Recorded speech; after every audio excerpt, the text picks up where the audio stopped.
Existir es combatir aquello que me niega. Queridos amigos, una vez más nos encontramos en este programa donde comentamos, como bien sabéis, tanto libros como autores como temáticas bastante controvertidas. Hoy vamos a tener a un invitado bastante especial. Además de ello, es amigo mío personal con el que he podido tener alguna que otra vivencia fuera del mundo de la cultura también. Gracias a Dios, que no todo sea leer y escribir, ¿no? Hay que de vez en cuando que compartir buenas viandas y algún que otro licor interesante. Es que eso siempre ameniza la jornada. Vamos a contar hoy con el gran Pablo Javier Dávoli, de Argentina. Muchos de vosotros lo conoceréis por su programa de YouTube que hace junto con Lucas Carena, La Brújula. Pablo, además de ser escritor, es profesor universitario y también es abogado, tiene su propio despacho. O sea que es una persona bastante polivalente y muy docta.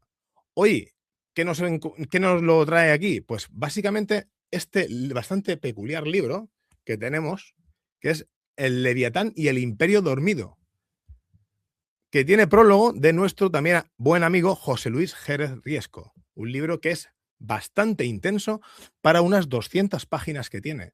La verdad que me ha llamado mucho la atención todo aquello que he ido anotando aquí, de la manera que lo ha hecho, las notas de pie de página, las fuentes que utiliza. Realmente ha sido impresionante cómo ha condensado tanto en tan poco.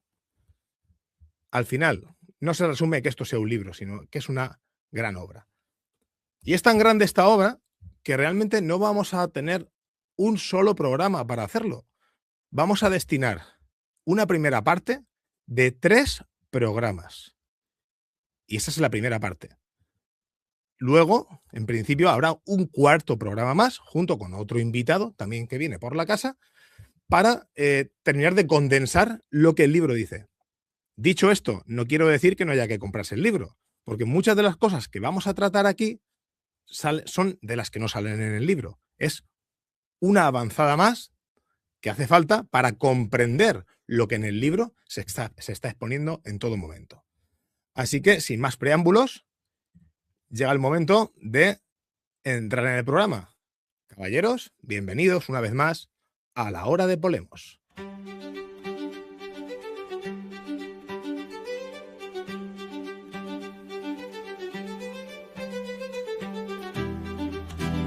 El espíritu de lucha griego formó una tradición y un modo de entender la existencia tan antiguo como nuestra historia. La vida en lucha eterna y constante por la existencia fue el fundamento de las sociedades heroicas. Pero el reemplazo del héroe por el mercader y de las comunidades tradicionales por las sociedades de consumo ha supuesto la disolución de este ancestral modo de experimentar el mundo. Es necesario volver a ser lo que fuimos. Es necesario volver a la hora de Polemos.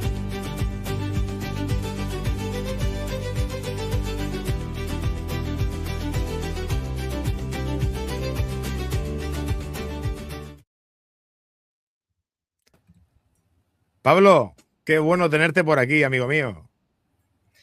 Hola Manuel, ¿cómo estás? El placer es mío. Muchas gracias por la invitación y un gran saludo a todo tu público.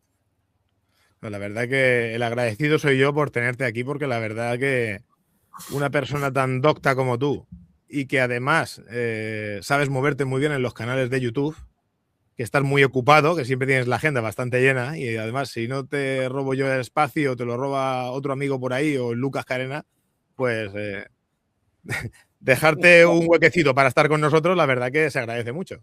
Te agradezco mucho los elogios, los piropos, por así decir, y espero estar a la... No creo merecerlos, al menos no en esa proporción, pero de todas formas se agradece, los valoro mucho y como siempre digo, cuando alguien te hace un elogio, más allá de si lo mereces o no, sirve siempre como un incentivo, ¿no? Es un estímulo poderoso como para continuar en las lides en las que uno se viene involucrando ya desde hace varias décadas. Pero bueno, lo cierto es que de otra manera nos aburriríamos, ¿no? O sea, creo que en definitiva, cuando uno se involucra en estas luchas, en estas batallas, lo hace siguiendo una vocación profunda. una suerte de impulso que nace de lo más profundo de nuestro propio ser, ¿no? Una suerte de llamada, bueno, eso significa vocación, una suerte de llamada muy íntima y sumamente arraigal, esencial, a la que mal podríamos desatender, ¿no? Así que bueno, aquí estoy, es un placer estar con ustedes y a disposición y a vuestro servicio. Yo creo que se podría definir que somos yonkis de la batalla cultural, ¿no? Esa sería la palabra. Así es una buena definición. Muy Hacemos bien, lo que podemos, pero lo hacemos con denuedo, ¿no? Lo hacemos con compromiso, con convicción, con mucho amor y con denuedo. Totalmente. Para que la gente te conozca un poco, que sepa los libros, además de los que has publicado por Argentina, que en breve, a lo largo de este año, sacaremos el de psicopolítica, si no recuerdo mal. Vamos a ver si lo hacemos. Vamos a hacer, además, serán varios libros, ¿no? Por lo que estuvimos hablando, de Así psicopolítica, en que estarás tú, estará Lucas Carena y también en otra compañera tuya, si no recuerdo Romina mal. Cáceres. Correcto. La licenciada Romina Cáceres.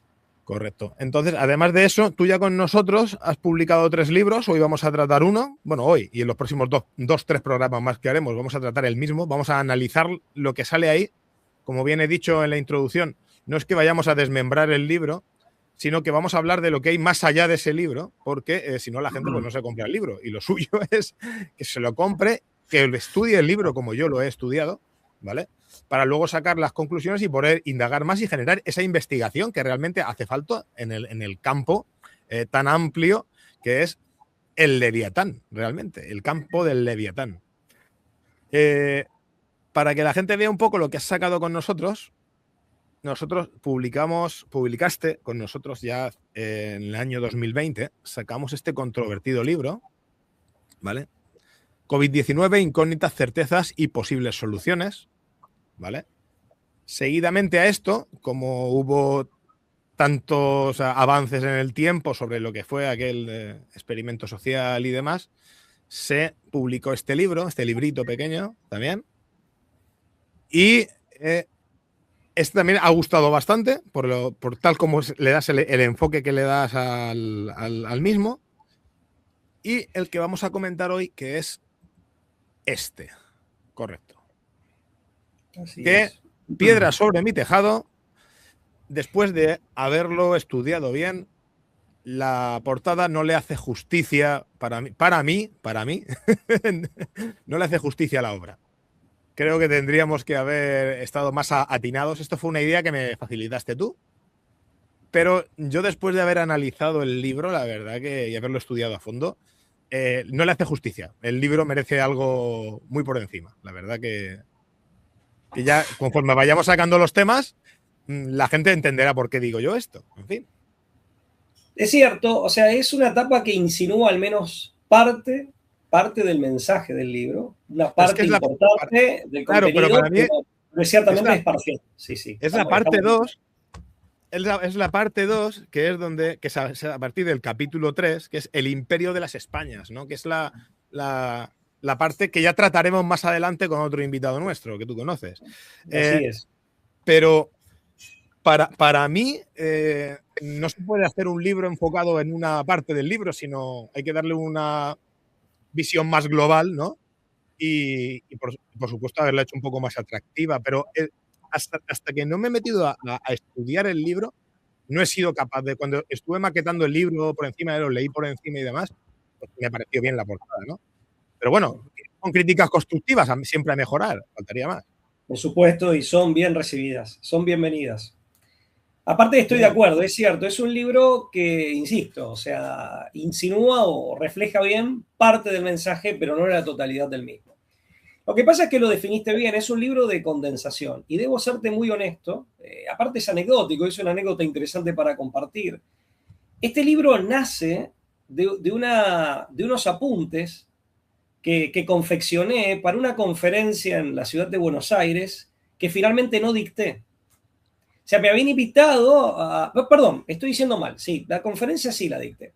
Eran unos apuntes que había tomado para un artículo de esa misma gente, que luego va a organizar, que luego organizó la conferencia, pero es un artículo que finalmente no se pudo publicar, y no se pudo publicar porque la revista en la que iba a salir publicado, bueno, la revista fue la que no se publicó.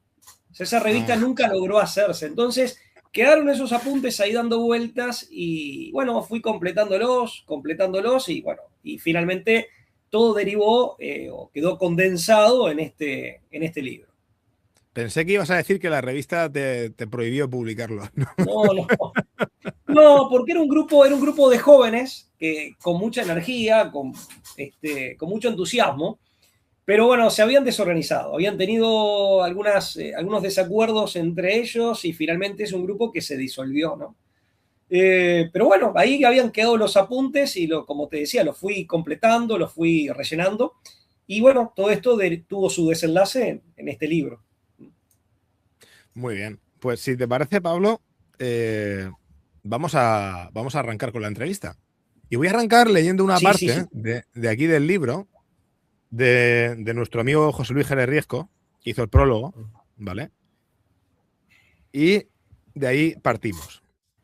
Y dice lo siguiente: Pablo Dávoli, en la batalla de la cultura, no solo se limita a señalar y enumerar las paradojas y controversias negativas y perversas del sistema, sino que matiza, reflexiona y propone las alternativas fiables de su contrapunto, para rebatir y corregir el rumbo suicida y equivocado, a la deriva que lleva irremisiblemente al precipicio.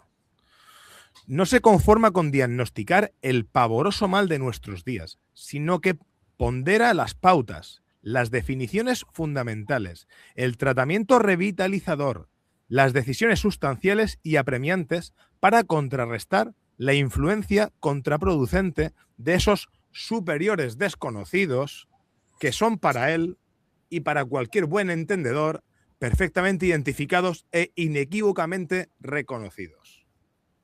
Se podría decir sin equívocos que Pablo Dávoli expone y lo consigue con este texto tan sugerente en todo momento, decir la verdad, sin importar las consecuencias en su arrojo y temeridad, al dar la visión de un mundo posible, bien distinto y mejor del que hoy nos tienen secuestrados las plutocracias. Y lo hace como ayuda y terapia a los demás, aun cuando no sea conveniente para sí, por el peligro que entraña en todos los órdenes su gallardo desafío. Y añade: espero y deseo que con la lectura del libro se avive el fuego sagrado del espíritu y se potencie entre sus lectores la revolución de las almas, como un nuevo despertar del ecumenismo imperial, un inminente renacimiento de los valores más genuinos entre los que destaca la dignidad, la justicia y el honor. Como señal del triunfo de la claridad sobre la tibieza, la valentía sobre el amilanamiento y la ética superior sobre la indignidad, comenzando una nueva era de hidalgos, no como título de concesión regia, sino como atributo humano de generosidad y nobleza de ánimo, que solo les hizo así Dios y el tiempo. La verdad que nuestro amigo José Luis Jerez siempre nos deja con sus palabras cautivados. Ciertamente, son palabras inspiradoras, fuertemente motivadoras y movilizantes. Aparte, bueno, también da en la tecla, ¿no? Porque en definitiva el libro ensaya, por lo menos una diagnosis del proceso moderno, contraponiéndolo con otro fenómeno eminentemente moderno, pero no rupturista, que mantenía la vitalidad de las raíces de las que se nutría, de esas raíces tradicionales, que es el proceso de la hispanidad, o que da lugar a la hispanidad. Pero que finalmente, a lo largo de este proceso moderno de los últimos 5 siglos, en definitiva es lo que quedó en términos geopolíticos y en términos de poder y de capacidad para transformar la realidad efectiva, es lo que fue quedando de lado, ¿no? Fue quedando de lado y perdiendo espacios virtuales e incluso espacios geográficos reales. Pero ante todo, espacios virtuales, espacios en términos de actividad con capacidad transformadora de la realidad. Por eso el libro también tiene esa portada, ensaya una suerte de contrapunto o ensaya una suerte de de contraposición, de enseñar o de poner de manifiesto la contraposición entre ese fenómeno moderno, pero no rupturista, tradicional, que mantenía esas raíces vitales que provenían de antaño, que es la hispanidad, y aquello que está condensado en la figura del Leviatán, que es el proceso moderno tal como lo conocemos, tal como lo conocemos y al que habitualmente nos referimos cuando hablamos de la modernidad, ¿sí? Que en el libro está situado más que nada y está focalizado donde ha tenido, creo que su principal lugar de germinación y de expansión, que es el mundo anglosajón, ¿no?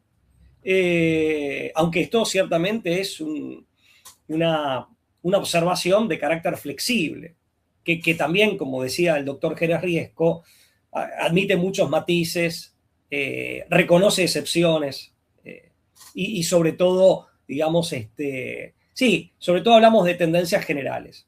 No es que sea lo único, no es que sea lo único. Pero bueno, el libro ensaya esa suerte de contraste, ¿no?, entre la hispanidad y la modernidad como tal desde el lugar de principal crecimiento y el principal motor de expansión que ha sido, en términos geopolíticos, que ha sido el mundo anglosajón, ¿no? Que dio lugar sucesivamente y estoy resumiendo, digamos, un tanto escolarmente, y pido disculpas por esto, pero estoy resumiendo un poco. Sí, luego nos adentraremos más en todo eso. Perfecto. Sí, continúa. Sí. No, pero que dio lugar a tres encarnaciones de esto que llamamos Leviatán, ¿no? O sea, tuvo tres corporaciones, o corporizaciones, mejor dicho, muy concretas, en términos geopolíticos. El imperialismo británico, primero, el imperialismo estadounidense después, y finalmente, perdón que me he quedado sin la imagen, aquí estoy nuevamente, y finalmente el globalismo actual, o globocratismo actual, que crece y se expande de la mano de lo que pretende ser una tecnocracia de base oligárquico-plutocrática, e intenta cubrir la totalidad del orden. Pero son como tres expresiones del Leviatán, o tres versiones del Leviatán, ¿no?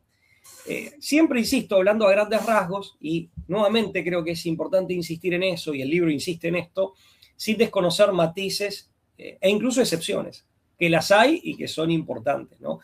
Para no caer en ningún planteo simplista o reduccionista. Pero básicamente ese es el gran contraste que ensaya el libro, ¿no? También digamos, el contenido del libro va discurriendo en distintos niveles, como si fueran sedimentos, pero que están conectados entre sí, porque forman parte de un mismo fenómeno. Hay un nivel teológico, religioso, hay un nivel político, sociológico, y después más específicamente hay un nivel geopolítico, ¿no? Geopolítico y estratégico. Entonces el libro trata de ir planteando esta contraposición al mismo tiempo en los tres niveles, ¿sí? Pero bueno, arrancamos con la modernidad a la que normalmente nos referimos como modernidad, que es el proceso que finalmente se ha impuesto. No la otra modernidad que está vinculada y que tiene su origen en la hispanidad, ¿no? Y más específicamente en España, ¿sí? Este es un reconocimiento que muy injustamente se suele desconocer, pero es un reconocimiento que merece España, ¿no? Como cuna de la hispanidad, pero también como cuna de esa otra modernidad que cuajó en un proyecto civilizatorio, en un proyecto civilizacional que dio lugar en el siglo XVI al imperio donde nunca se ponía el sol y que integró en una suerte de cristiandad moderna, un imperio continental, integró a razas, etnias y pueblos muy diferentes, ¿no? Supo amalgamar todo eso, ¿no? Preservando las identidades, esto también hay que decirlo, preservando las identidades y dando lugar como matriz a identidades nacionales nuevas, desde la perspectiva étnico-cultural, quiero decir. Y si no, preservando las preexistentes de Europa y de otros lares, sobre todo en América. O sea, realmente lo de España ahí ha sido una labor histórica magnífica, tal vez sin parangón en la historia al mismo nivel. Sí, no, digo matizar, que cuando has dicho lo del imperio español, que a mí me gusta matizar una cosa, que a mucha gente, que cuando lo diga yo ahora le va a sentar mal, pero es así, es un imperio sin emperador. Sí, es cierto, porque eran reinos asociados a una corona. Sí, sí, es cierto, una Por federación. por lo tanto, Es no. la idea originaria de Roma también, ¿no? Claro. Sí, pero un imperio sin emperador significa que no es un imperio, sino que es un reino con una extensión grandísima. En realidad, sí, en realidad la idea de Roma, obviamente matizada, y no solo por el cristianismo, sino matizada todo el agua que había corrido bajo el puente. Hay un modelo político, sí, de federación, eso, de asociación bajo una misma corona, que ya se había implementado en España previamente, ¿no? Pero lo cierto es que está bien la aclaración que haces, y creo que hay un marco civilizacional, hay un proyecto civilizatorio que finalmente daba vida a esa estructura, a esa gigantesca estructura geopolítica y político-jurídica, esa gigantesca estructura institucional. Pero además, me permito matizar con lo siguiente, era un conjunto de reinos, en rigor de verdad. Que aquí en América se les llamaba virreinatos, pero eran reinos. Se les llamaba virreinatos porque no pudiendo estar el rey presente aquí, y para que esto no implicara una disminución de la calidad de los reinos americanos, había un virrey en representación del rey, una suerte de alter ego. Y esto no implicaba, como acabo de decir, ningún tipo de disminución, de diminutio o de reducción de la calidad de estos reinos, sino que era justamente lo contrario, era para compensar que el rey no podía estar no podía estar presente en estos lares, simplemente porque estaba en la península ibérica, ¿sí? O sea, tan sencillo y tan básico como eso. Pero, de hecho, las cortes eran diferentes, ¿sí? O sea, no. Pero bueno, la denominación de virreinato obedece a esa circunstancia, que era una circunstancia, digamos, un recaudo equiparador para que todos los reinos, todas estas unidades políticas, tuvieran, al menos formalmente, la misma jerarquía. Y en algunos casos, algunas terminaron siendo más importantes que otras, eso según el tiempo. Estamos hablando de una estructura que duró 3 siglos, ¿no? Y que muere... Sí, perdón. Digo que vamos a dejar esto para el programa que hagamos más adelante sobre el tema de, claro, efectivamente, y vamos a centrarnos, si te parece bien, un poco en lo que tenía yo previsto. No por nada, sino por luego no tener que repetirnos cuando hagamos el programa concretamente sobre el tema de la hispanidad y demás, ¿vale? Si te parece bien. Me parece perfecto. Voy con la primera pregunta que tenemos aquí.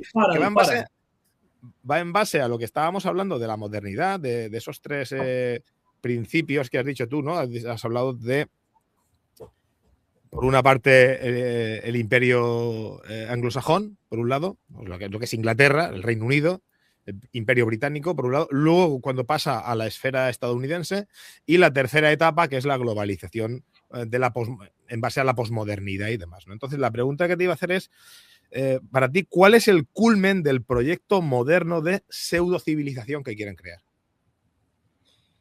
Bueno, creo que tiene una doble respuesta, ¿no? Hay dos desenlaces que coexisten entre sí. Por un lado, lo que conocemos como posmodernidad, que ya lleva todo un tiempo, ya lleva varias décadas de despliegue, ¿sí? Con lo cual podríamos incluso hablar de una postmodernidad, siguiendo la misma lógica terminológica, pero en definitiva que es simplemente una suerte de relativismo extremo, de subjetivismo y de relativismo extremo, debido a o como resultado de la dilución de aquellas certezas que la modernidad ofrecía y que en su momento, en siglos anteriores, generaban convicción. Una convicción que ya no generan. Es decir, ya no hay puntos de referencia seguros y, por así decir, los grandes relatos y las grandes construcciones ideológicas de la modernidad han perdido credibilidad. Con lo cual, ante la ausencia de esas certezas, e incluso agreguemos esto, el fracaso de las promesas vehiculizadas a través de las grandes ideologías de la modernidad, el fracaso comprobable de las promesas de la modernidad conducen a esta suerte de, yo le llamo de velorio o de agonía, si no velorio, de agonía de la modernidad, que es la posmodernidad.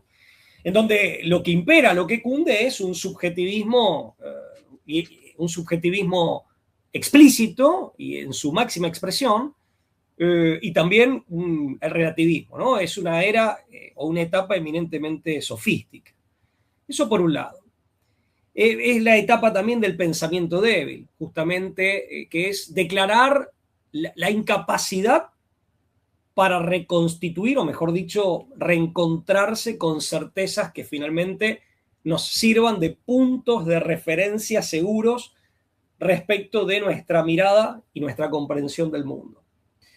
Pero el otro factor es el de la ultramodernidad, porque paralelamente, y esto sí es un poco más reciente, por lo menos ha adquirido estado público y mucho vigor en su despliegue ante la opinión pública, más recientemente, que yo le llamo la ultramodernidad, que sería, yo lo veo como la última brazada de ahogado, la última apuesta de la modernidad, que creo que tiene una materialización muy clara en el proyecto transhumanista. El proyecto transhumanista vendría a ser un reintentar, un insistir con viejas promesas de la modernidad, apalancándose en los espectaculares productos de la razón técnica, en los espectaculares productos tecnológicos, que realmente son espectaculares y a veces apabullantes, de fines del siglo XX y principios del siglo XXI. Entonces ahí, insisto, apalancándose y amacándose, ¿no? Y amacándose en esos adelantos tecnológicos que muchas veces nos encandilan, nos deslumbran, y esto no es bueno, estar deslumbrado, porque significa que uno está encandilado. Hay algunas promesas modernas que vienen de larga data, que las encontramos en Sir Francis Bacon, las encontramos en autores del siglo XVII, las encontramos en René Descartes, que vuelven con toda esa fuerza y vienen por más. Bueno, longevidad, sino inmortalidad del cuerpo, eliminar el dolor, generar condiciones de bienestar, de placer. Aparte, fíjate que el criterio de felicidad es bien entre utilitario y hedonístico, lo cual también es viejo, o sea, es viejo y es algo de lo que la modernidad se hizo eco durante mucho tiempo, ¿no? Entonces es volver haciendo este tipo de promesas. Pero bueno, yo creo que el culmen está en en estas dos vertientes que en algún punto se tocan, O sea, posmodernidad por un lado y la ultramodernidad representada por el transhumanismo y las promesas del transhumanismo paralelamente. Esa es un poco la respuesta. Lo que hay que tener presente es que para mí el proyecto moderno realmente está agotado. O sea, estos son como últimos estertores, manotazos de ahogado. Para mí y para muchos otros autores de los que me he nutrido, ¿no? Que me han precedido y que lo han explicado mejor que yo, lo han visto aparte con anterioridad a mí, eso desde ya. Acá no estoy inventando nada. Pero lo que sí quiero aclarar es que a diferencia del medioevo y a diferencia de la hispanidad, ya que hablamos de la hispanidad, que murieron por desvío, es decir, por extravío del propio eje, por descarrilamiento, ¿sí? Es decir, por abandonar su propio carril, el proyecto moderno se agota en sí mismo siguiendo su propio carril, siendo leal a su propia lógica. Y acá viene un fenómeno de la modernidad que, si querés, después abundamos, que yo llamo el de la contraproducencia, que ya lo había visto tempranamente este italiano tan brillante, polémico, que fue Gian Battista Vico, Juan Bautista Vico en español, del siglo XVII, que hablaba de la heterogénesis de los fines, que básicamente es, y si vos te fijás, la modernidad es especialista en heterogénesis de los fines. Yo quiero A, trabajo para hacer o para obtener A, y lo que obtengo, Manuel, es exactamente lo contrario. Quiero blanco y obtengo negro. Quiero frío y obtengo calor. Producto de la acción que he emprendido, para querer blanco, finalmente obtengo negro. Es decir, lo contrario. Esto que en un español más sencillo uno dice, bueno, para no ser tan técnico, es la contraproducencia es un fenómeno típico de la modernidad, de distintas ideas fuerza, de distintas vertientes ideológicas, de distintas corrientes de la modernidad, pero finalmente se le aplica a toda la modernidad. La modernidad se agota a sí misma, se devora a sí misma por ser leal, y esto nos dice mucho de su naturaleza, por ser leal a sus propios principios.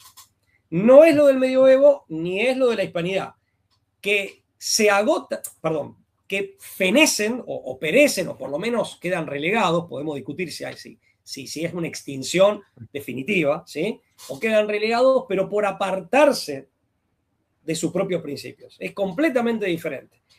Pero el culmen, volviendo a la pregunta, el culmen son para mí esas dos respuestas, posmodernidad y ultramodernidad representada en el transhumanismo. Esa sería la respuesta corta. ¿Y cómo pretenden las oligarquías gobernantes, cómo pretenden establecer esa pseudocivilización? O sea, ese culmen que tú estás hablando de proyecto, ese transhumanismo que has estado hablando, ¿cómo pretenden ellos darle forma? Bueno, yo creo que ahí sí hay que focalizarse en la segunda parte, ¿no? En esto que yo denominé ultramodernidad.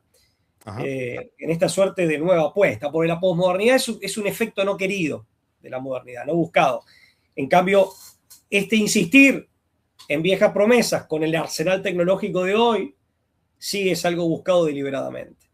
Entonces, vamos a ver, que ahí es el tema, es un poco las herramientas que pueden llevar a cabo esta gente, estas oligarquías o el sistema o como se le quiera llamar.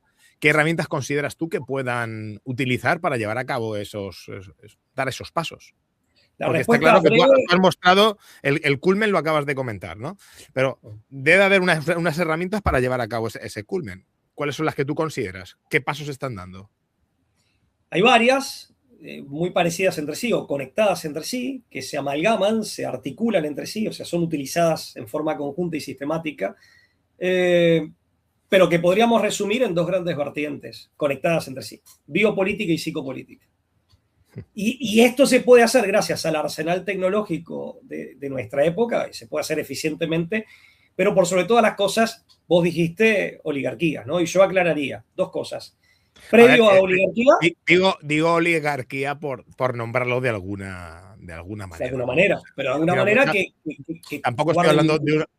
Claro, no estoy hablando de una única oligarquía, ni un único sistema. O sea, yo no lo enfoco, al igual que tú lo haces en el libro muy bien, yo no lo enfoco como que hay un consejo de sabios, que hay 5, 6, 13 personas, ¿no? Y esos dirigen todo. No. O sea, hay muchísimas estructuras que eso forman, desde mi punto de vista, la oligarquía, y que no es que trabajen de manera paralela, sino que cada uno tiene su sistema de trabajo, ¿vale? Y ese sistema de trabajo al final está llevando a lo que es el planeta, a la sociedad, al primer mundo, a unos determinados lugares, ¿no?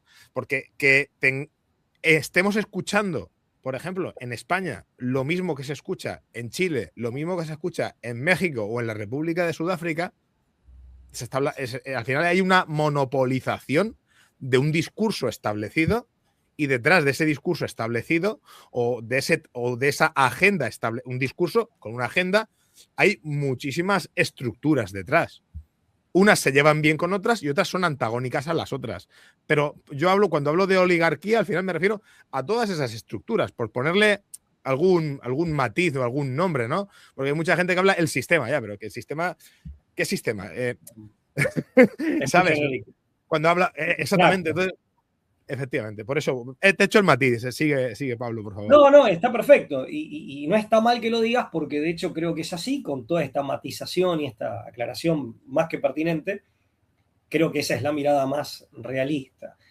Pero bueno, en la base conceptual de oligarquía, que es el término que escogiste para referirte a la época actual y a las fuerzas más hegemónicas y los actores más decisivos de la época actual, hay que decir que desde el punto de vista sociológico, la modernidad es una era burguesa, ¿no? Y está muy bien en la presentación de tu programa, de tu excelente programa.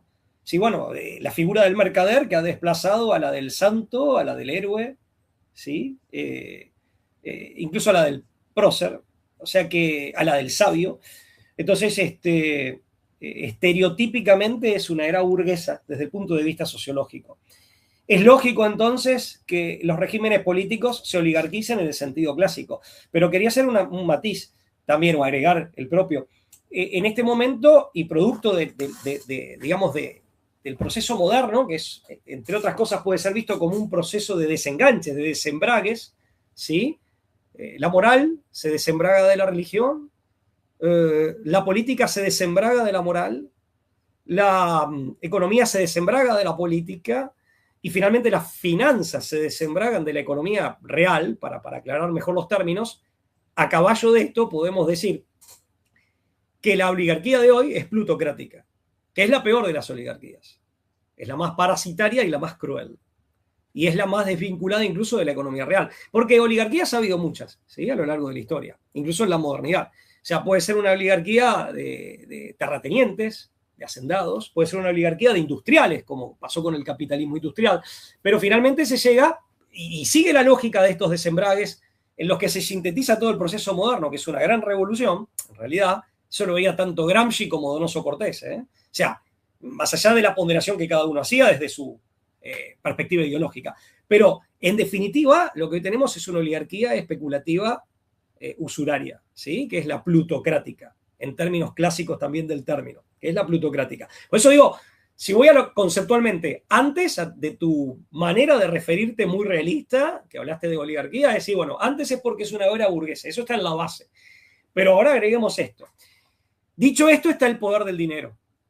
También es un resumen, es una manera muy abreviada de decirlo. Hay una, en términos del Papa Pío XI, hay una encíclica de 1931, 40º año, que habla, y lo voy a parafrasear de memoria, con las disculpas del caso, pero que habla de la terrible, de la terrible potencia económica, ¿no?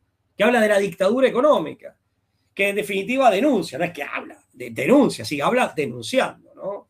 Habla denunciando, y más específicamente el imperialismo internacional del dinero como nueva forma de imperialismo que desplaza a la anterior, que podríamos vincular nosotros al capitalismo industrial o a la oligarquía industrial de esa primera fase moderna del capitalismo, ¿sí?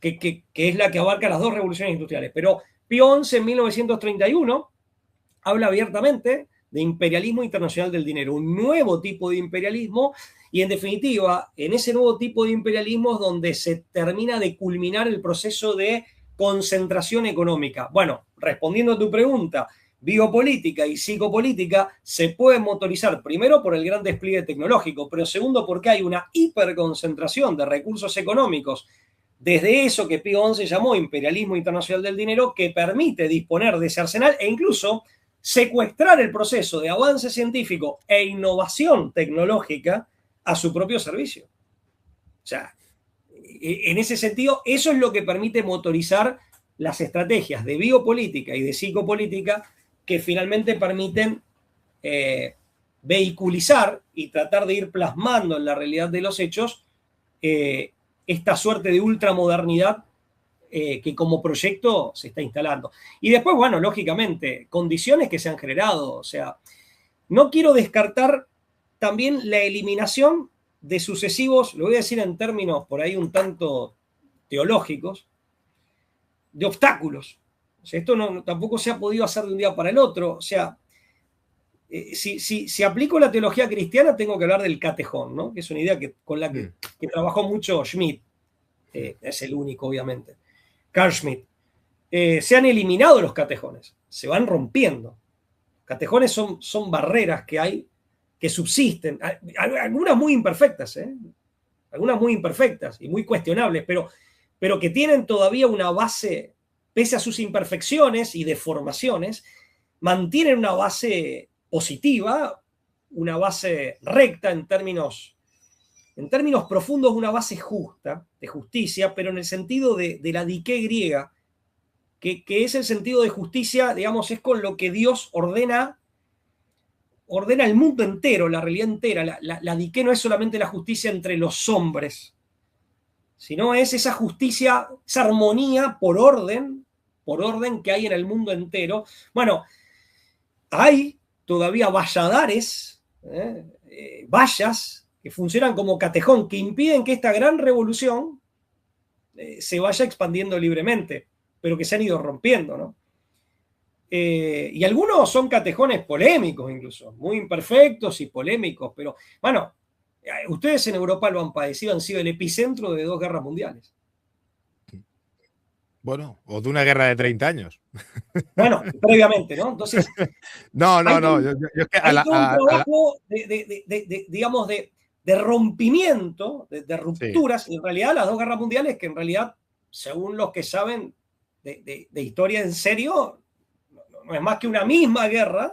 Es a lo que yo me refería, que es una guerra civil europea que duró 30 años. O sea, empezó en 1914. Empezó en Claro, 1914 y terminó en tiene dos fases. 1945. Y es Claro. una única guerra con un Kit Kat, con un paréntesis en medio, que fue esa famosa República de Weimar, Tratado de Versalles y demás. Pero realmente es una única guerra civil europea que duró 30 años. Y es una Es guerra como civil yo, europea, es pero como que yo lo con el veo. protagonismo de Europa se hace mundial.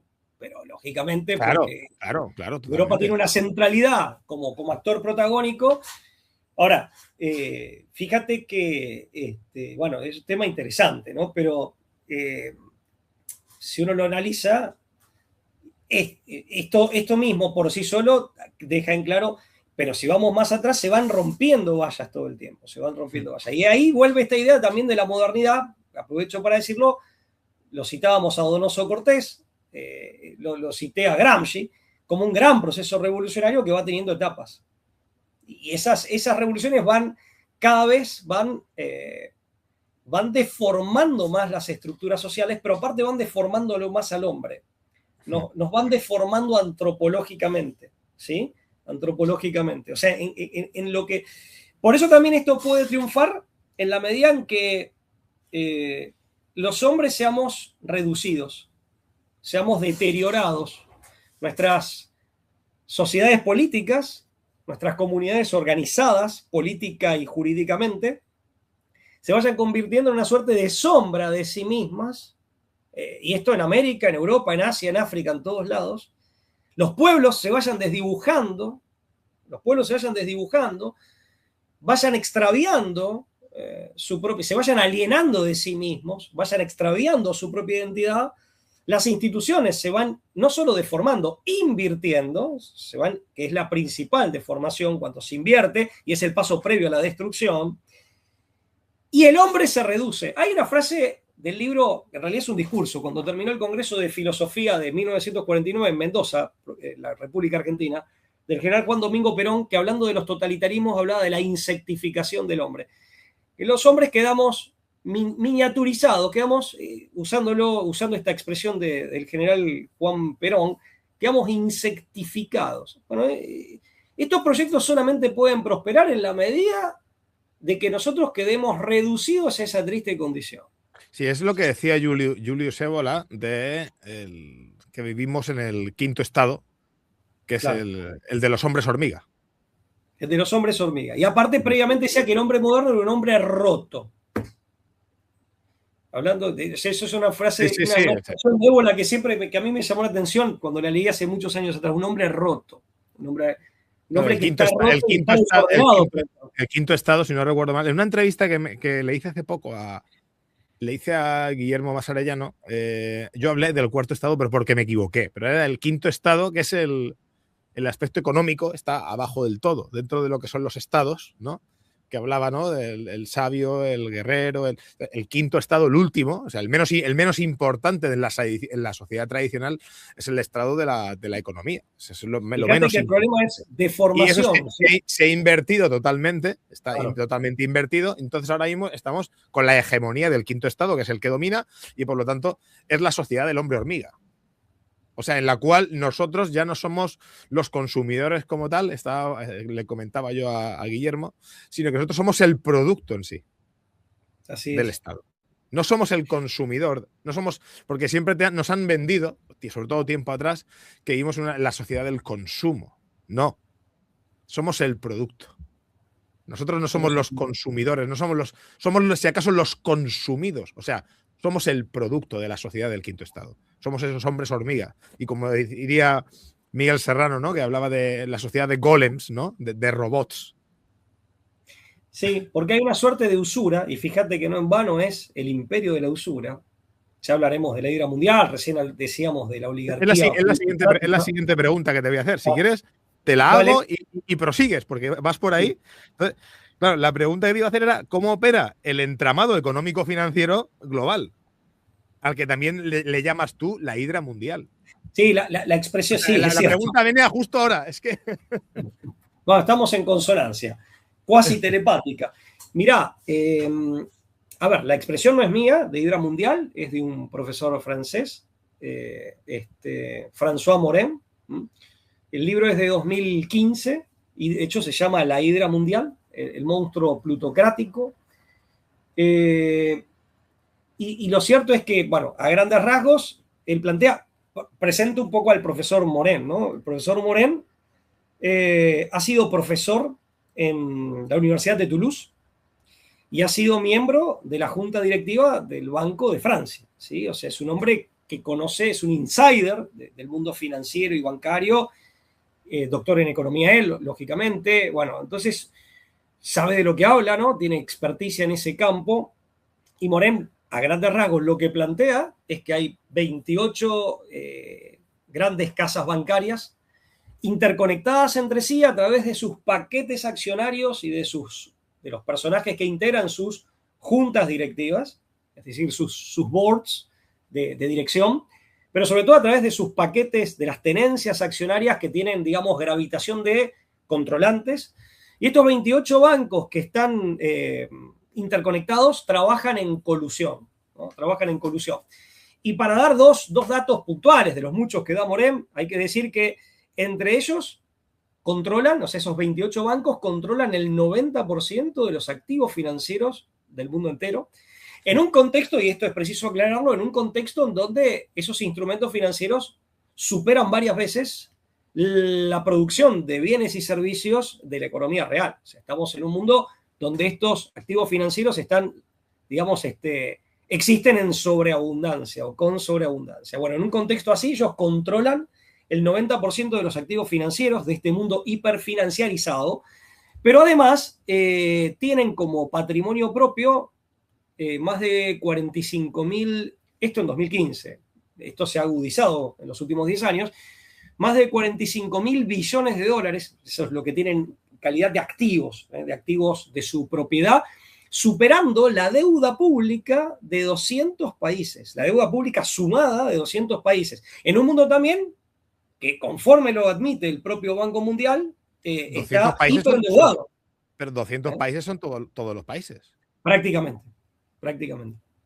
Eso hablando de activos, de su propiedad. O sea, es una hidra, ¿no? En vano Morin apela a esta figura de la mitología griega, ¿no? Que tiene una multiplicidad de cabezas. Pero la cosa no termina ahí. Son muchas las investigaciones que hay, pero yo ahora recuerdo, hay una de Russia Today y hay otra de una periodista de investigación del diario Pravda ruso, Lisa Markova, que dice, bueno, ok, ella revisa los paquetes accionarios de estas 28 entidades bancarias y descubre que hay 7 que son controlantes de las 28, es decir, 7 que constituyen el núcleo duro y que controlan ese grupo de 28, del que forman parte, ¿no? Pero además, estas 7, cuando vos estudiás, esto lo hace Markova, no lo hace Lisa Markova, estudiás los paquetes accionarios, o sea, la composición accionaria de estas 7, están controladas por 4 grandes fondos de inversión. Las 7 entidades son Bank of America, JP Morgan, Citigroup, Banamex, Wells Fargo, Goldman Sachs, Bank of New York Mellon y Morgan Stanley. Lo que hace Karpova es, cuando estudia la composición accionaria de esas 7, descubre los 4 famosos fondos de inversión: BlackRock, State Street Corporation, Fidelity, que es FMR, y Vanguard Group. O sea, 4 grandes fondos de inversión. Y esta periodista de investigación abunda un poco más y descubre que y acá ella misma relativiza su propia conclusión. Dice, bueno, acá ya no se ve la información con tanta claridad, o no se obtiene con tanta claridad, son 12 familias las que finalmente controlan a estos 4 fondos de inversión. Dicho sea de paso, estos 4 fondos de inversión son los que controlan a las principales empresas de la economía real, a las principales corporaciones multinacionales de la economía real. ¿Sí? O sea que tenés lo que ya decía el Papa Pío XI en la encíclica Quadragésimo Anno, o sea, la dictadura económica, la libre concurrencia, en donde se dan relaciones no de colaboración, sino de competencia y de competencia feroz, donde triunfan los más inescrupulosos, ¿sí? Movida por el egoísmo y habiendo legitimado, 2 cosas, acá agrego alguna que otra observación yo, habiendo legitimado el afán de lucro como norte de toda la actividad económica, o sea, convertir la economía en crematística y haber legitimado el lucro por el lucro en sí mismo, indefinido, eso por un lado, y por otro lado haber habilitado la usura, que se habilita desde la religión, recordemos a Calvino, por ejemplo, ¿sí? Tendríamos que remontarnos ahí. Eso hubiera sido imposible en una sociedad que mantenía los principios del medioevo, muchos de los cuales provenían de la antigüedad, incluso de la antigüedad precristiana, ¿sí? Entonces, en eso dice el Papa Pío XI que la explicación que él da en la encíclica es un poco más escueta. Yo ahí agregué algunas observaciones mías, la referencia a la usura, por ejemplo, pero en definitiva eso está tácito, está implícito. ¿Eso a qué conduce? A la dictadura económica. Vuelve la contraproducencia, vuelve la heterogénesis de los fines. En nombre de la libre concurrencia, ¿cuál es el resultado? La imposibilidad de concurrencia. O sea, se ha devorado a sí mismo el libre mercado. Ya no es libre. No hay posibilidad de competir. No hay posibilidad ni siquiera de concurrir, mucho menos en términos colaborativos. ¿Por qué? Porque todo ese ámbito ha quedado concentrado en muy pocas manos. Es interesante eso, ¿no? Decir, bueno, si no mal recuerdo, este pontífice decía, la libre concurrencia movida por el egoísmo individual, lo resumía así, ¿no? Ha terminado en una concentración de riqueza que, ¿qué hace? Impide la libre concurrencia, mata su propia base. El fin del capitalismo es ese, es la acumulación de riqueza como tal. Entonces, claro, capitalismo... eso lo vamos a tratar mejor en el siguiente programa que vamos a hacer, porque vamos a hablar del tema de todo este origen, ¿no? De esa línea liberal de Thomas Hobbes y compañía, ¿no? A Oliver Cromwell, o sea, vamos a hacer toda esa línea que quiero entrevistarte por ahí, por irnos a... Ahora estamos en el final, dijéramos, entonces, luego en el siguiente programa iremos al origen, que es lo que más ganas tengo, la verdad, porque fue lo que me pareció más curioso, cómo haces ese hilo conductor desde los orígenes de lo que es la usura. Y trabajas muy a fondo lo que es la usura en base al capitalismo, en base al liberalismo, en base a la liberal democracia. Entonces, hay un hilo conductor ahí muy fino que tú hilas de una manera magnífica, o sea, me encantó. Y eso lo vamos a tratar bien me refiero al tema este ya de los siglos anteriores. Me refiero a los siglos anteriores. Ahora, hay una usura espiritual también, ¿eh? O sea, la usura, ¿sabes con qué lo podemos representar? ¿Con qué figura? Con el vampiro. Al final es la materia. Es que al final, en el aspecto espiritual, es un demiurgo, por decirlo. Es un demiurgo.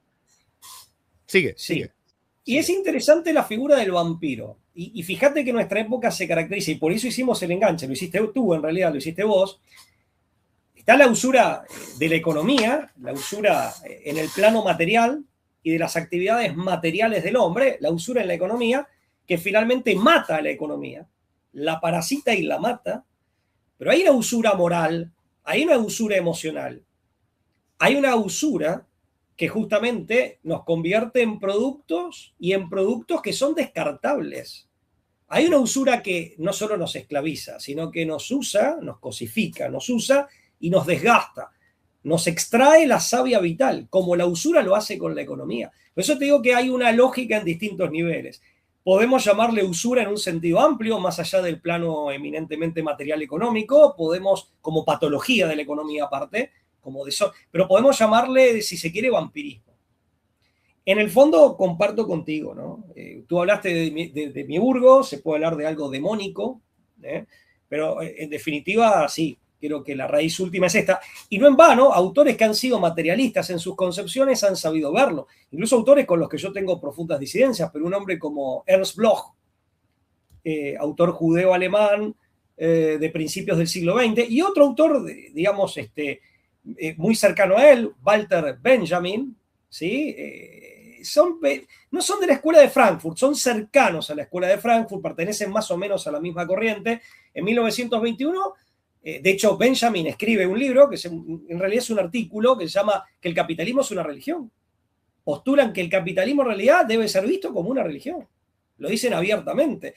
Y en eso lo cuestionan a Weber, señalando que se queda corto Weber, a Weber y a un teólogo alemán que es un tal, no recuerdo bien el apellido, es un apellido difícil, como suelen ser para nosotros los apellidos alemanes, Troeltsch. No sé si lo estoy pronunciando bien, porque Troeltsch pensaba que digamos, el capitalismo era producto de una secularización. Esa es una lectura que no está mal, pero es válida solamente en los planos más superficiales del fenómeno. Pero es que si el capitalismo es una religión, hay que verlo, dicen que hay que verlo como una religión, sí. Sería una religión materialista. Y una religión materialista es satanista. Bueno, vos lo vinculás con lo demiúrgico por eso. ¿Por qué? Porque la Biblia satánica de Anton LaVey no deja de ser, no, creo que no sé si te la has leído o no, pero no deja de ser una apología al materialismo, puro y duro. Yo creo que sí, pero yo creo que ese es lo comparto, pero creo que ese es un estadio intermedio. Yo creo que finalmente el satanismo es la adoración. Por ejemplo, Ayn Rand, la famosa anarcocapitalista Sí, Ayn Rand, sí, ella era satanista, seguidora de Anton LaVey, por lo que tengo entendido. A lo mejor me estoy equivocando, pero yo por lo que tengo entendido He leído, sí, la misma versión la he leído. No estoy en condiciones de constatarlo, pero sí lo he leído. Mira, lo que pasa es que para mí, esa idolatrización de la materia, que está sutilmente en el marxismo, ¿sí? Justamente la materia en Marx adquiere atributos propios de la divinidad tal como la entiende la gnosis y de la divinidad tal como la entiende el cristianismo. Y ahí hay una mezcla. Pero hay atributos normalmente atribuidos a la divinidad, más allá del problema de cómo concebimos a Dios o a la divinidad, ¿sí? En la materia. O sea, Marx termina, en definitiva, es más, digamos, Marx termina asignándole eternidad a la materia, un proceso de, y esto es más gnóstico, esto que voy a decir ahora, un proceso de conciencia paulatina, donde la materia finalmente se vuelve omnisciente, ¿sí? Esa es una idea mucho más gnóstica de la divinidad, pero que Marx todo eso lo atribuye a la materia. Lo tome de donde lo tome del judaísmo ortodoxo, lo tome del cristianismo, o lo tome de alguna corriente gnóstico, o más específicamente gnóstico-cabalística, siempre son atributos de la divinidad que Marx termina adjudicándole a la materia sin ninguna base científica. Por eso yo creo que lo de la idolatrización de la materia es un estadio intermedio, o tal vez uno de los últimos pasos, pero no el último. Para mí, obviamente aquí ya hay concepciones más profundas que me hacen decir esto, o que me llevan a esta conclusión. El paso final es la adoración abierta satanista a los ángeles caídos, y finalmente la destrucción. Porque eso en definitiva conduce a la destrucción, o a la voluntad, al apetito de destrucción. Mirá, como el viejo disco de Guns N' Roses, Appetite for Destruction, apetito por la destrucción, ¿sí? Incluso el suicidio, incluso el suicidio. Mira, enlaza perfectamente con lo que te iba a decir de analizar ahora, que es un párrafo que tienes en el libro muy bueno, que voy a leer, con tu permiso. Sí, por favor. Acelerando su marcha hacia la destrucción, en el medio no se privarán de hacer sufrir a cuanto inocente se les cruce por su maldito camino. Tampoco dejarán sacrilegio sin cometer, colmando así la medida de sus propios pecados. Una buena descripción de los humores, afanes y compulsiones de esta gente tan ajena al hombre común, matizas, nos fue dada anticipadamente por quien, no siendo inglés, escogería Londres para vivir más de la mitad de su vida y finalmente morir. Nos referimos a Karl Marx. Y aquí pones una cita de Marx, ¿vale? Interesante. Y dice Marx: si hay alguna cosa capaz de destruir, allí me arrojaré a cuerpo descubierto, con riesgo de arrastrar el mundo a la ruina. Sí, este mundo que hace de cortina entre mí y el abismo. Yo lo romperé en 1000 pedazos a fuerza de maldiciones. O sea, es justo lo que estabas ahora mismo comentando. Ese es el poema Oulanem, que Marx escribe siendo adolescente, y hay varios poemas similares de esa etapa de la vida de Marx.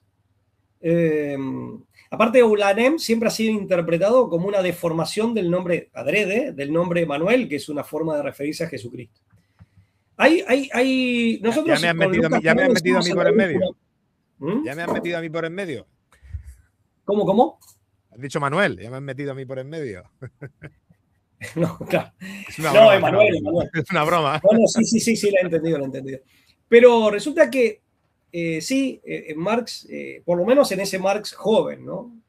Marx nunca pudo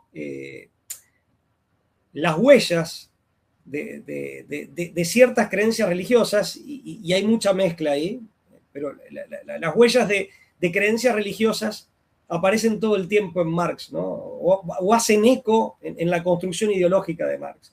Incluso él, no hay que olvidarse que Marx era un hombre, también, él venía de una familia muy importante de la colectividad hebrea de Treveris. El abuelo de Marx, por parte de madre, era gran rabino de Treveris. Por parte de papá y de la mamá tenía tíos que eran rabinos. Pero aparte era una época también donde todo el contexto del judaísmo centroeuropeo estaba también con muchos cambios, con nuevas corrientes, etc. Entonces, esto tanto en Polonia como en Alemania. Y después el contexto cristiano en el que se forma Marx. El padre de Marx, finge un bautismo y lo hace bautizar falsamente a su hijo en la iglesia evangélica alemana, en la iglesia luterana. Esto para Marx, él lo cuenta, fue una catástrofe porque quedó como una suerte, él se sentía como una suerte bueno, alguien que no era aceptado por los niños cristianos porque todo el mundo sabía o suponía y sospechaba lo que era cierto, que era una conversión forzada, la del padre y la de su hijo, que era pequeño, creo que tenía 8 años, pero también con sus primos que se mantenían, digamos, adeptos y leales a la tradición, fieles a la tradición judía, incluso la mamá de Marx. Esto generó un problema familiar muy grande. Entonces él tiene una relación muy problemática, pero está claro que él nunca termina de despegarse siempre termina trayendo consigo elementos religiosos que ha tomado o del cristianismo, sobre todo del cristianismo protestante, o de la tradición judía ortodoxa, o de alguna corriente no tan ortodoxa del judaísmo de la época en el centro de Europa. Pero todo el tiempo lo religioso está haciendo eco en Marx. Lo que pasa es que hace eco en clave materialista. En realidad, es interesante el análisis que hace, no sé si lo conoces, Manuel, a Julio Mainviel. Ah, sí, Es sí, un sí. sacerdote, filósofo y teólogo argentino ya fallecido, ¿no? Del siglo XX. Tengo, creo que un par de libros suyos. Bueno, hay un libro muy bueno de él que se llama De la Cábala del Progresismo, donde él, bueno, pone de manifiesto puntualmente cómo digamos, la tradición puntualmente, gnóstico-cabalística impacta en el pensamiento de Marx, entre muchos otros autores. El libro, la verdad que es un compendio muy bien hecho, ¿no? De Mainviel. Incluso, a la luz de ese libro, si bien obviamente la tradición gnóstico-cabalística es muy anterior a la modernidad, pero vos podrías interpretar el fenómeno moderno como el fenómeno de la expansión de la tradición gnóstico-cabalística de manera subrepticia o como mínimo discreta en el contexto cristiano europeo. Es una manera de leer la modernidad. ¿Viste? La modernidad la podemos leer de varias maneras y son todas versiones hermenéuticas que tienen consonancias entre sí. ¿Sí? O sea, que logran captar parte de la verdad de la modernidad y de la verdad profunda de lo que la modernidad ha sido, de su naturaleza, y que son consonantes entre sí. Lo podés ver como un gran proceso de secularización, lo podés ver como lo veía Belloc, como la suma de todas las herejías previas, eso desde una perspectiva muy cristiana tradicional. Lo podés ver como la ruptura del orden medieval y cómo la catedral, el edificio medieval, precipita y cada pedazo colisiona con el otro. Por eso siempre dicen las grandes ideologías de la modernidad son ideas del orden medieval, que a su vez había hecho síntesis del cristianismo, de la Grecia clásica, de Roma, del espíritu fáustico germánico. Era una síntesis de todo eso, más o menos armonizado, teóricamente armonizado, en la praxis más o menos armonizado, que en un momento dado, por abandono de su propio eje, precipita. ¿Y la modernidad qué es? Son los bloques, los pedazos que van colisionando entre sí, y por eso cada ideología de la modernidad lo que hace es tomar un pedazo, hipertrofiarlo y negar la existencia de los otros pedazos, y por eso se ven necesariamente destinadas estas ideologías a chocar entre sí, a contraponerse todo el tiempo. Bueno, son distintas maneras de ver la modernidad. Eso lo quería decir también, ¿no? Creo que todas estas maneras todas estas formas de interpretar, de hacer hermenéutica de la modernidad son consonantes entre sí. Antes había hablado de un proceso de desembragues sucesivos. Bueno, volviendo al punto, es cierto, hay una tradición gnóstica, y más específicamente, según me envía, el gnóstico-cabalística, que se va expandiendo desde autores en Alemania como Jacob Böhme, en Italia como Pico de la Mirandola, en el mundo cristiano. Y eso va generando mutaciones. Si vos ves la idea de Hegel, la idea de Hegel, en la filosofía de Hegel, es que tan útil va a ser para Marx, para su materialismo dialéctico, él lo va a reinterpretar en clave materialista, obviamente, pero la idea de Hegel es, digamos, le debe mucho a las enseñanzas de Jacob Böhme, ¿sí? Le debe muchísimo. O sea, yo siempre les digo a mis alumnos, hay que ver, lo digo de dos maneras. Primero, que hay como túneles subterráneos, ¿no? Donde va corriendo el agua a lo largo de siglos. A veces son caminos sinuosos, son caminos que a veces confluyen, a veces se separan y vuelven a confluir, pero hay que ver esos túneles subterráneos, esas corrientes de agua subterráneas de las ideas, de las creencias, de los ritos, ¿sí? Que a veces son muy sutiles y a veces son lisa y llanamente secretos y hasta clandestinos en algunos casos, donde no podían aflorar en la superficie de la sociedad y de la historia. La otra figura que utilizo es que hay una genealogía de las ideas, hay árboles genealógicos de ideas. Y la abuela, la nieta, no es igual a la abuela, pero no existiría la nieta sin la abuela o sin el abuelo. Y algo de la abuela o del abuelo trae consigo como parte constitutiva esa nieta. Bueno, y esto que vemos en un árbol genealógico también pasa con las ideas. También pasa con las ideas.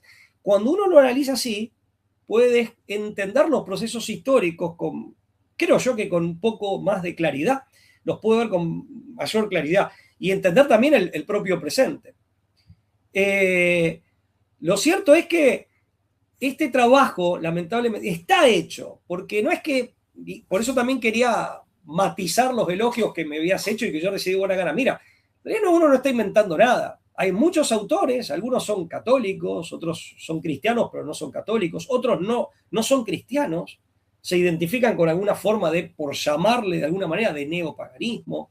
Bueno, tú lo citabas a Ébola, más allá de que es una expresión que sé que a muchos autores de ese sector no les hace justicia y a ellos no les hubiera gustado que se les llame de esa manera, pero es para categorizar rápidamente, para dibujar un mapa rápidamente. Bueno, hay muchos autores que lo ven con claridad. También hay autores de origen judío que lo ven estos procesos con claridad. Después hacen sus propias valoraciones. Uno puede coincidir o no en esas valoraciones o en aspectos puntuales, pero logran advertir, por lo pronto, logran advertir el marco amplio y la profundidad del proceso. Logran advertir el marco amplio y la profundidad del proceso. Y siempre terminamos en temas religiosos. Pero esto se han dado cuenta ateos de la modernidad, como Proudhon, como Rousseau. Se dan cuenta, creo que era Proudhon que decía, por eso Rousseau quería fundar una religión civil, ¿no? Pero bueno, se la ha planteado. Pero Proudhon decía, nuestros debates políticos siempre terminan en algún asunto teológico. Siempre terminan en el debate, en la disputa, en torno a algún asunto o inmersa la disputa en un asunto teológico, porque finalmente te tenés que preguntar por el origen mismo de la realidad y su naturaleza más íntima. Y del hombre, la realidad del hombre. Claro, totalmente. Kelsen, por ejemplo, que era agnóstico, él decía que la democracia liberal solo podía subsistir sobre una base agnóstica. Kelsen, el gran contradictor, por así decir, el gran polemista respecto de Carl Schmitt, ¿no? En materia de filosofía del derecho, ¿no? El decisionismo contra el positivismo duro de la teoría pura del derecho de Kelsen y el decisionismo de Schmitt, ¿no? Entonces, bueno, Kelsen admitía, decía, bueno, él era un agnóstico y decía, bueno, pero la democracia liberal solo puede existir si en el fondo nuestras leyes, ¿sí?, están inspiradas en una posición, o se sostienen sobre una posición agnóstica. Y esto es lo que lamentablemente se ha perdido en nuestras academias, no del todo, pero en gran medida. Pero el trabajo está hecho, y se ha hecho a izquierda, a derecha y en el centro y en múltiples terceras posiciones, por así decir. Y es un poco lo que me parece a mí que tenemos que reivindicar, pero para invitar a pensar nuevamente. Yo, en esta época, lo que advierto es grandes confluencias también. Hablando de confluencia, una idea que no quiero dejar de mencionar, Manuel, perdón, y acá sí desordeno un poco la hilación, rompo un poco la hilación, pero porque me quedó pendiente, yo me voy anotando cuando se me ocurre algo acá.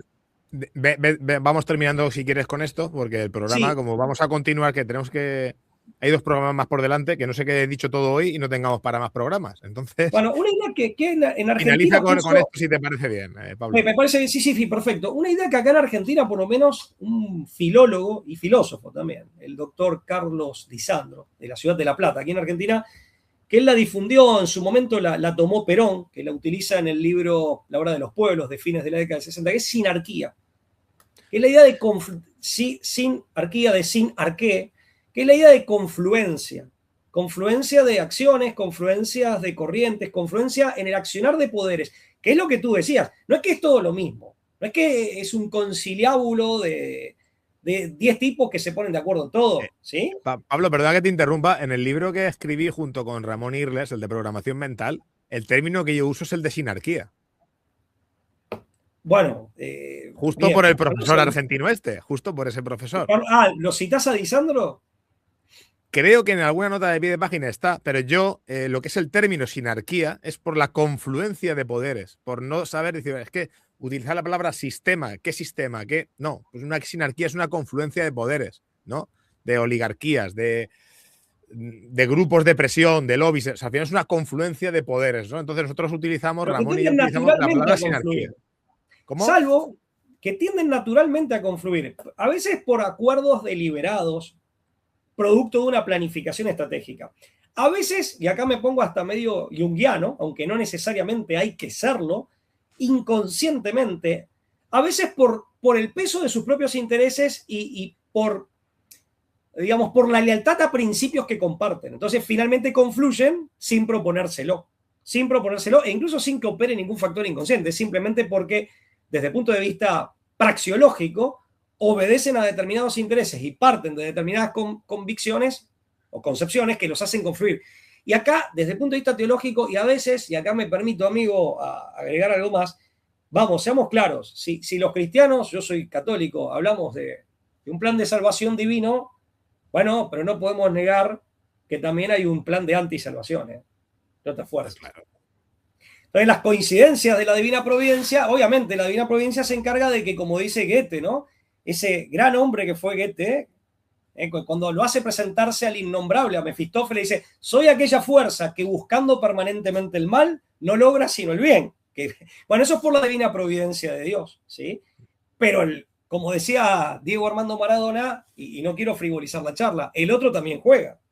Maradona lo decía respecto del contendiente, del competidor, pero el otro también juega. O sea, que la divina providencia sea superior, bueno, bárbaro, pero el otro también juega y hace sus planes, imperfectos, y que están ya derrotados de antemano. Pero en el medio, como dice el libro que tú has leído, dice, bueno, en el medio son varios los que sufren y son varios los que padecen, ¿no? O sea, que es lo de la confluencia hay que analizarlo en todos esos planos, el plano psicológico, yendo más bien a lo inconsciente, el plano estratégico, metodológico y un plano teológico también, y un plano teológico también.